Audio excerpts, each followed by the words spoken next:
స్తోత్రం. ఈరోజు వాక్య ధ్యానాంశం హబక్కూకు గ్రంథము 3వ అధ్యాయం 2వ వచనము. యెహోవా నిన్ను గూర్చిన వార్త విని నేను భయపడుచున్నాను.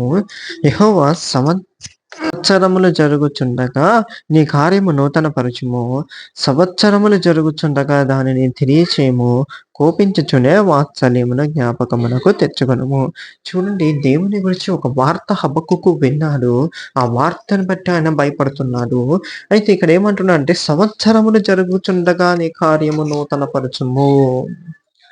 దుష్టుల సంగతి ఏంటి ప్రభా? వాళ్ళు ఇంతగానో వర్ధిల్లుతుండ్రు. నువ్వు దుష్టుని సంహరించడానికి దుష్టుడినే వాడుకుంటున్నావు ఏంటి ప్రభా అన్నప్పుడు, సంవత్సరములు జరుగుచుండగా ఆయన కార్యములు జరుగును. ఆయన చేసేటటువంటి పనులు అవి అప్పుడే బయలుపడవు, కానీ చిన్నగా చిన్నగా బయలుపడుతూ ఉంటాయి. అయితే సంవత్సరములు జరుగుచుండగా దానిని తెలియచేయము. నీ కార్యములను మాకు బయలుపరచుమని ప్రార్థిస్తున్నాడు. ఆమేన్.